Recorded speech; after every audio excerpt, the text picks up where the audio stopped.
We should be meeting our life partners through the same kind of process that we meet our best friends. Maybe your love life isn't the problem, but supply and demand is? When men are in undersupply, the dating market becomes less monogamous, looser, divorce rates are higher, women are more likely to be objectified. In today's Ask the Expert, I sit down with Jon Birger, former financial journalist and author of Make Your Move and Date-onomics. The most happily married couple I've ever met in my life. Every 5 years they went to therapy together to sort of fall in love with each other all over again. We talk about why women making the first move is still surprisingly rare, yet wildly effective. Men are super appreciative of a woman who's direct over a woman who is waiting for the guy to sort of magically intuit that she likes him. And why you might have better luck finding your life partner at the temple over Tinder.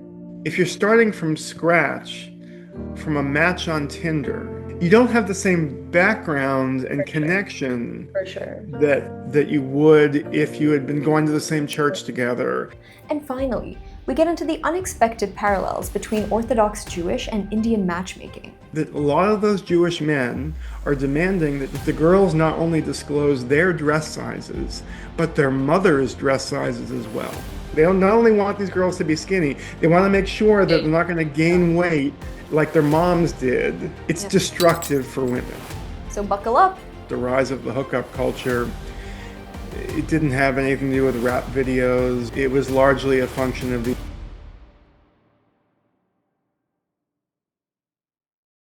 Hello and welcome back to another episode of Ask the Expert. Today we are more than pleased to have Jon Birger joining us today, a former financial journalist at Fortune and has written myriad books. Welcome, Jon. Hey, Chandra. Thanks for considering me an expert. Pleasure. I'd like to start off, for the purposes of our audience, how did you encounter the topic of your first book, Date-onomics, and, why was it of interest to you? So it was largely by happenstance. Initially, it was my wife and I had these female friends who had really everything going for them dating-wise, but had these like horrible dating histories and dating stories. Initially, I thought, well, it's just funny. But then I encountered a lot of women with similar stories at work. When it's one or two women who are having a problem, it's funny. But if it's 8 or 9, it's a trend. It's a pattern. Yeah, sure. And so that's what got me interested in the topic originally. Right. So based on your analysis in the US and other countries, I want to understand what role may demographics actually be playing in this skew? So initially when I began digging into this, I thought it had something to do with the job markets. But when I looked at the US Census data, it became very clear this isn't a big city problem. This is, at least in the US, an everywhere problem. That for the past 30 years, we've had about 25%, 1/3 more women than men graduate from college or university in the US. And these imbalanced sex ratios don't just affect dating in college, they affect after college dating too. And sort of my conclusion with my first book, Date-onomics, was that the rise of the hookup culture, it didn't have anything to do with rap videos or movies or Hollywood. It was largely a function of these imbalanced sex ratios in the dating market. Sure. So what is it about there being more eligible women in the market that seems to make men maybe less inclined to committing? So when I began my research, I discovered there was actually a lot more research on imbalanced sex ratios with other species than human beings. Okay. What can we learn from the animal kingdom? Yeah. There was it turns out there had been a ton of research on other animal species and how imbalanced sex ratios affect mating. And the general consensus, whether we're talking about fish or birds or whatever, was that when females are in undersupply, the males become much more protective of their mates and much more monogamous. Okay. They want to hold on to them and pin one down. Right. But when males are in undersupply, the males essentially become the animal equivalent of players. The goal is to mate with as many females as possible in order to sort of spread their genetics. Sure. Well, on some level, I hate the idea of boiling down sort of human connection to animal biology. I do think there's a little bit of that that's going on here. And the research on human sex ratios when it comes to dating basically shows that when men are in undersupply, the dating market becomes less monogamous, looser, divorce rates are higher, women are more likely to be objectified, and when the opposite is true, when women are scarce, the dating culture is much more monogamous and traditional. Interesting. I think it's so interesting. And there is always this underlying evolutionary driver that does govern so many of our like social interpersonal interactions. Like in my anecdotal personal experience, there are so many environments where like the gender skews really male in, say, institutions of higher education, like the IITs and IIMs, like highly regarded universities here skew a lot more male. And in those scenarios, I'd just be so curious to understand how those dynamics play out between men and women. Yeah. So like I'm really curious about somebody digging into that too, because I know in China, which has probably a more extreme, like high ratio of men to women and among young people and then in college, the women have all the leverage. And this is sort of accepted that young women have leverage when it comes to dating in China. Absolutely. Like you talk about leverage, right? And in India, even though it seems like our gender ratio does skew more male than female, there seem to be cultural levers at play here that seem to give men more leverage, even in an arranged marriage context, because it's really not the two people getting married here. It really is like a whole family that is accepting a woman into their universe, essentially. And so she needs to fit, and she needs to be able to integrate and assimilate in the way that we do things. And that takes some of the leverage away from the women at times. Yeah. But speaking of how to meet a life partner, you've also looked a lot into, long-term compatibility based on how you meet someone. And it was really interesting. You cited a study that couples who met in a house of worship had a really low 1-year breakup rate. I think you mentioned it was around 1%. So is it about the religion and that shared sense of community that is enabling this success, or is there something else going on here? You said two different things there. I think it's about the shared sense of community. I don't think it's necessarily about the religion. Okay. So I could be wrong, and I'm sure there are faith leaders who might be listening to this who are going to strongly disagree with me, and that's totally okay. But I think it's less about the faith and the religion and more about shared experience and community. Now, this is going to sound like a silly comparison, but I kind of feel like if there were two people in a bird watching club who really loved birds and spent every weekend wandering through the forest looking at birds, they would have the same sense of shared experience and shared community as two people who felt the same way about faith. Human beings and really all primates bond through shared experience, and I think that's what this is about. Okay.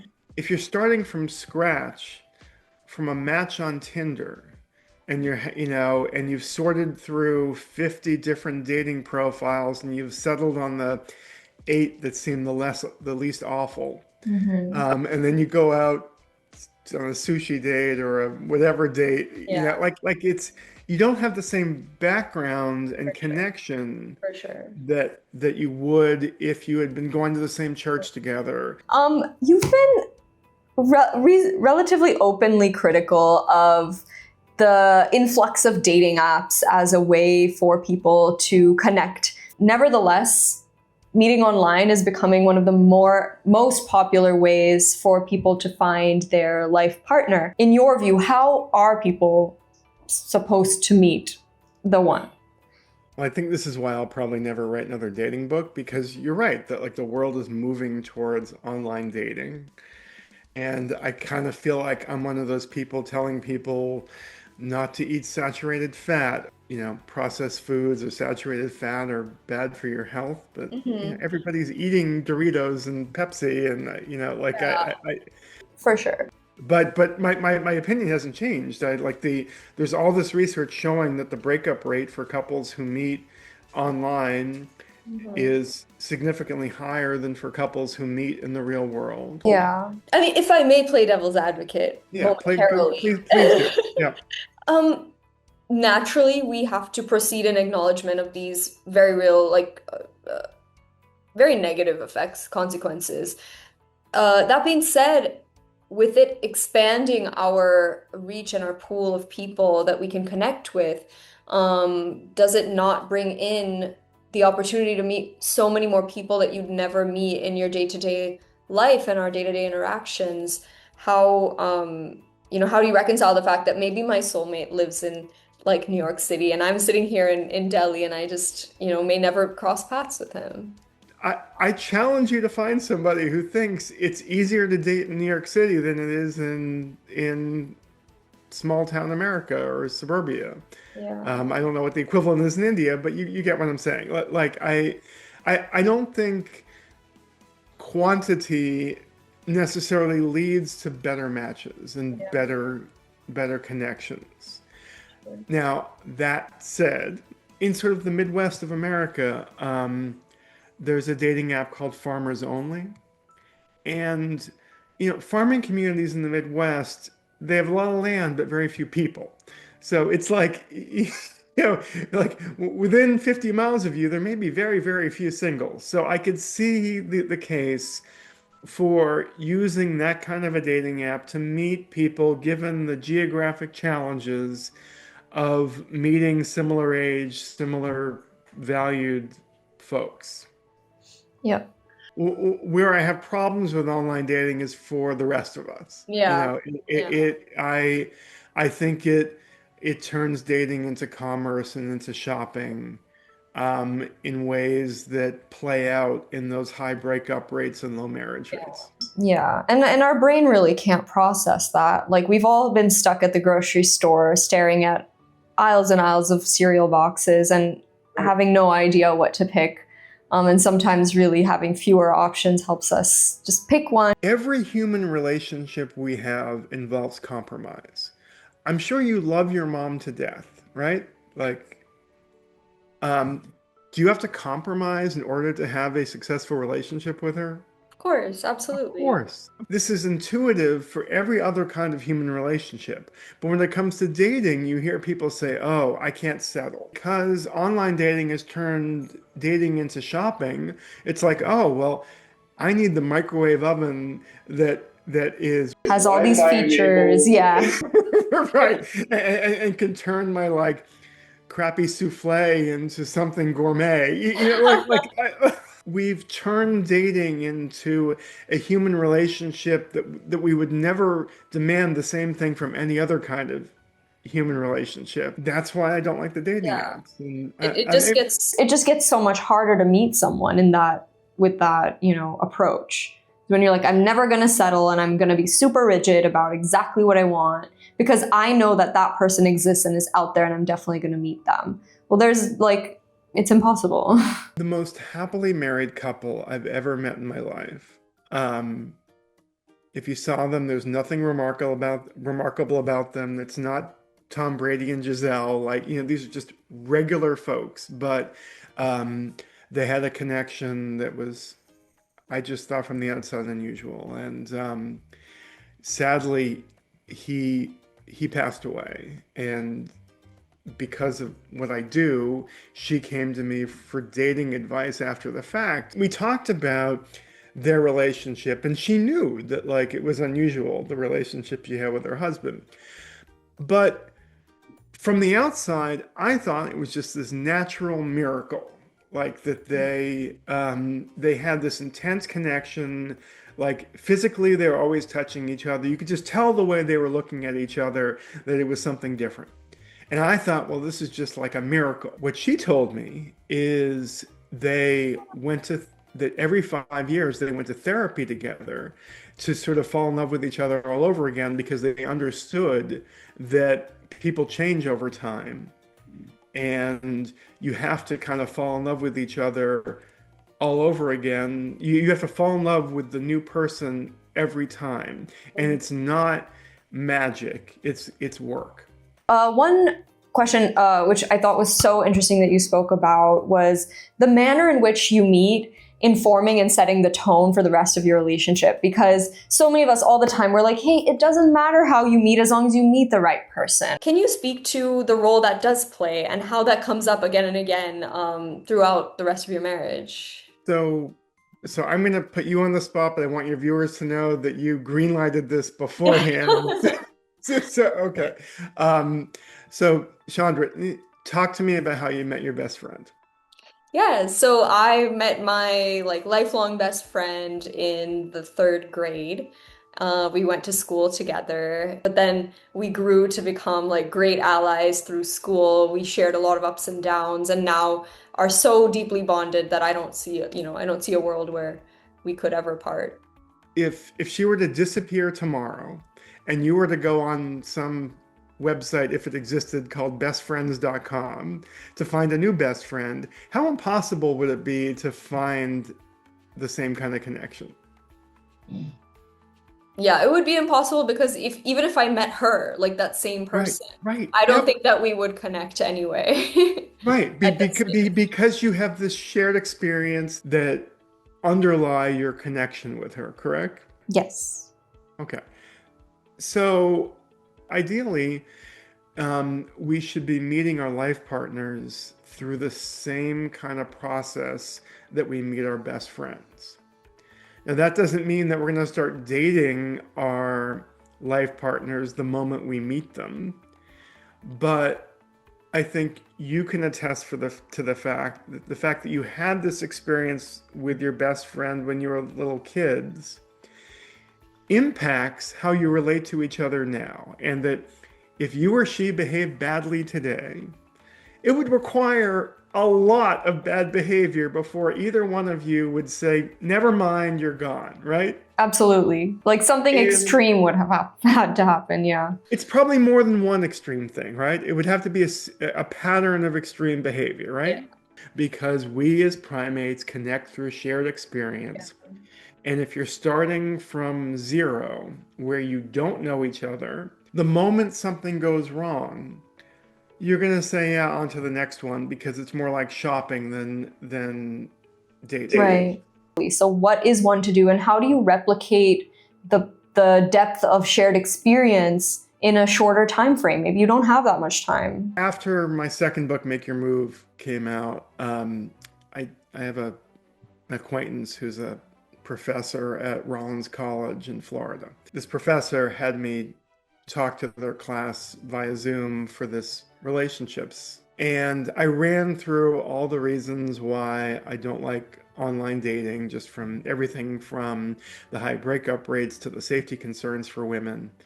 Um, and at one point, a woman kind of in the class interrupted me and basically said, okay, I get what you're saying. I think you're probably right, but how the heck am I supposed to meet somebody exactly, you know, other than through the dating apps? So, in general, as an ex-journalist, I don't like asking questions that I don't think I know the answer to because I could embarrass myself. But in this case, I took a chance. And I asked them, okay, how many of you already know somebody in the real world whom you like and you've thought about dating? I swear every single hand went up. Maybe there was one that didn't. It appeared to me that every single hand in the class went up, and which was what I was hoping for, obviously. And I said, okay, Why would you date a complete stranger from the internet when you already know somebody from the real world who you have an interest in dating?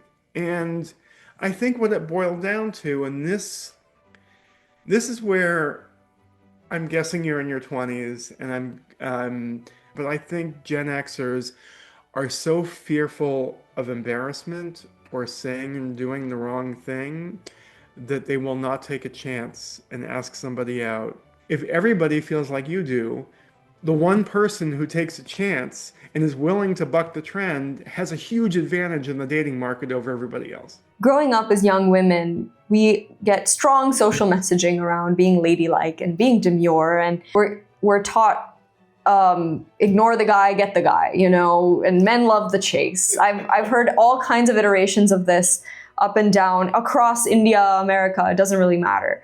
So what does the data tell us about being an assertive woman in a dating context?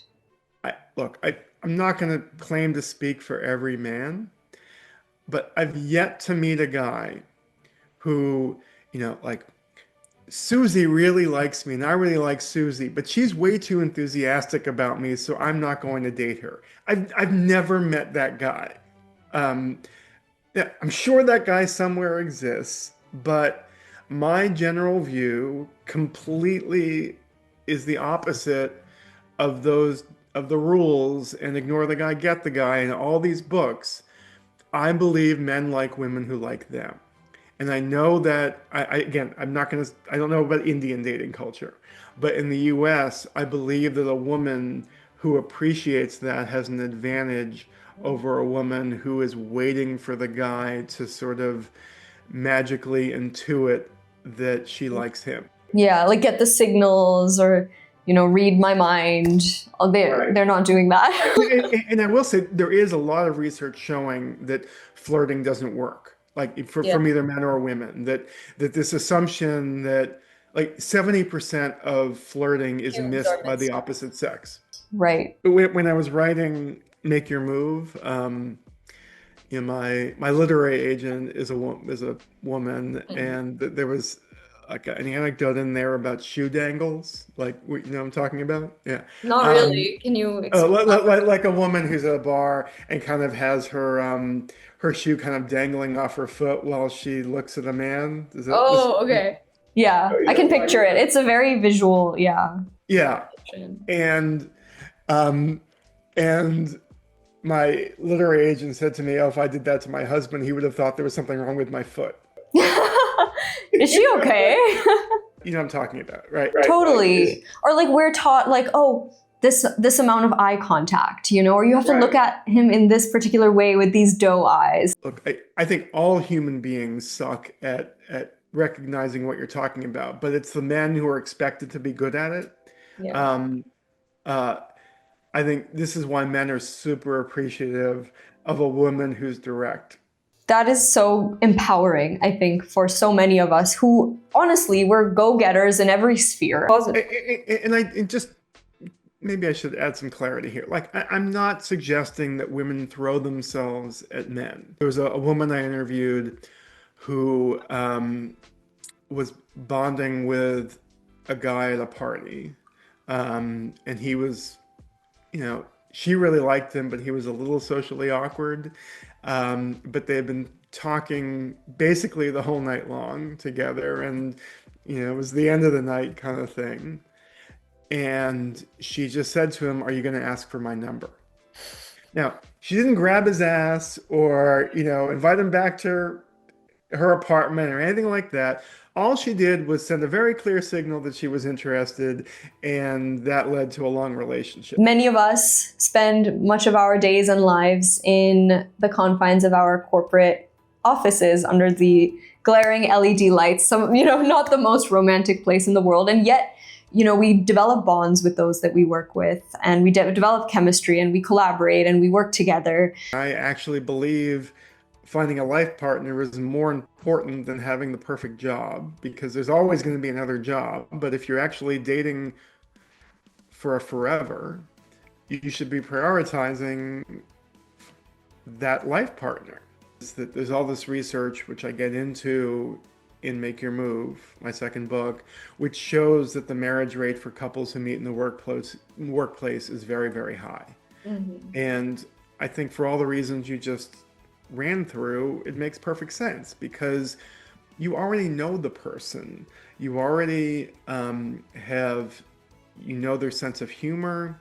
You know how they treat other people other than you. Like, there's just so much you can learn about a person spending 8, 9, 10 hours a day with them in the workplace that you're not going to observe on a first or second or third date from a dating app. So that's why I like, dating people from work. I acknowledge, though, that in this day and age, it's more complicated. And like companies like Google and Meta, i.e. Facebook, have these workplace dating rules that basically say you can ask somebody out on a date once. And if the answer is anything other than yes, Mm. the next time you do it, it's workplace harassment. And I kind of feel like that is a reasonable solution to this, that it allows for people who have a connection via the workplace to connect and date, but kind of tamps down on the people who just won't take no for an answer. We talk a lot about how trust is sort of the combination between warmth and competence, right? Like, what do I want in a partner to trust them? I want them to be warm, and I want them to be competent. I like that. Yeah. That's great. Yeah. No, that's smart. I like that. I didn't come up with that, but I can't remember who did at this specific moment. And what I'm getting at work is an idea of their level of competence. Like, are they actually good at their job? Like, that's really attractive to me, is someone excelling in their area in their domain. And then, are they warm? Can they have empathy? Can they, extend kindness to those who can't give them anything in return, right? Like someone who's vulnerable, or someone who, it doesn't benefit them in any way to be kind. Yeah, your relationship with work is unimportant compared to the possibility of a lifetime together. I guess. I mean, just to add some nuance to this conversation, I also fear like this proximity bias creeping in too, where it's like, are they really attractive, or do they just sit next to you all day? So you kind of, you become endeared to them just because like they're the only one around. See, this is where I'm more of a romantic than you are. Okay. Because I would believe that the fact that he's sitting next to you is fate. Oh, there you go. It was destiny. Yes. Yeah. Interesting. It may go back to the shopping phenomenon, right? Where you're really calculative and very cautious and very risk averse. Like, oh, I see this little red flag, so let me just quickly shove it aside and go to someone else, rather than like, let me give this a chance. Whereas that little red flag with your best friend, you'd be like, it's nothing, Yeah. let's go have drinks, right? Yeah. Okay. Many of us have watched the show Jewish Matchmaking. There's also a show called Indian Matchmaking. The Jewish matchmaking process does sort of have a similar approach with profiles or biodatas, as we call them here, that have maybe impacted how young men and women evaluate prospective partners. So I'd love to learn a little bit more about what are some of the consequences of this process. So before I get into the details, can I just take the 10,000-foot view and give you a little context when it comes to demographics? Let's zoom out, please. Okay. So Jewish matchmaking really only applies to one segment of the Jewish population. Orthodox Jews are the ones who were part of this Jewish matchmaking show. Orthodox Jews have a very high birth rate. There's research showing that basically each 1 year age cohort has 3 to 4% more members than the one that preceded it. So in other words, the number of kids born each year is going to grow each year, right? And from a dating perspective, this wouldn't matter at all if men and women were marrying at the same age. What happens if you have a traditional age gap at marriage of like 3 to 4 years? So you have boys born in 2012 marrying girls born in 2015 or 16. Mhm. That's going to mean that you have like 15% more marriage eligible women Yeah. who were born in 2015 or 16 versus the boys born in 2011 or 2012. So you end up with this sex ratio imbalance in Orthodox Jewish dating. So that's the backdrop. Right. What's happened in the Orthodox world is the the boys and the boys' families have all this leverage that has become incredibly unhealthy. Um, I know that Netflix show mentioned the dating resumes that girls are supposed to or do provide, matchmakers and prospective, male partners. That show made those resumes sound cute and harmless. The reality is that a lot of those Jewish men are demanding that in those resumes that the girls not only disclose their dress sizes, but their mother's dress sizes as well. Because they're so worried that like they not only want these girls to be skinny, they want to make sure that they're not going to gain weight like their moms did. It's Yeah. destructive for women. There are very high rates of anorexia within the Orthodox among younger Orthodox women.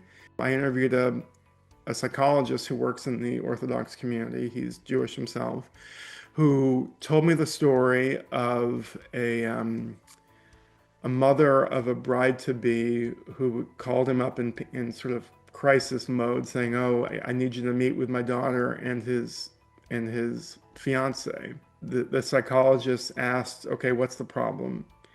And the groom to be said, "Oh, I want her to get breast reduction surgery. I don't want any other men to look at her." I mean, like this was a perfectly normal woman, but this guy thinks he has so much leverage in the dating market. He thinks he can control her body. Yeah, so that television show bothered me because I thought it whitewashed some really serious sociological problems within the Orthodox Jewish community and the way they date. Right. And the way I know it's largely about the sex ratios versus a cultural thing is that there is a segment of the ultra-Orthodox community called Hasidic Jews. They look the same, but they're what they believe is a little different. But what's important here in terms of the marriage context is they marry people their own age. Like 18-year-olds marry 18-year-olds, 19-year-olds, et cetera, et cetera. There is no marriage crisis in the Hasidic world. Like you tell these stories to Hasidic Jews, they are confused. Thank you for sharing. And it is deeply troubling to learn of this, of this trend. And at the same time, fascinating how it's really just like an assortative mating, like it's a numbers issue that may be at the root of giving one gender so much more leverage than the other and enabling them to be so detrimentally like kind of picky when it comes to, their brides. And it hits so close to home for me. And, so many people I know, because in the Indian arranged marriage process, through our experiences, so many women face really similar scrutiny from prospective, like husbands, yes, but maybe even more so, like their families, their mothers, right, who get really involved in, well, I want my daughter-in-law to look a certain way, to have a certain skin tone, to belong to a certain caste, and who's going to carry down like our grandchildren in a certain way that is harming women, making us feel, that we have to change ourselves or fit a certain mold, or maybe abandon our families, our values, our education, or even how we look physically, our health, in service of actually finding like a husband. So sometimes that choice can be so like paralyzing and like one, yeah, it's really more of a job interview than a life partnership. It's funny you should say that, because I have a Indian American friend born in the U.S. His perception is that when it comes to what you just described, young people in India are actually more open-minded about this stuff than abroad, Indian Americans are. I don't know if that's true or not. Yeah, but that is where I would love to draw to a close today. Jon, it was really a pleasure chatting with you about your research, your books, as well as your own personal experiences. So thank you so very much for sharing your wisdom with us today.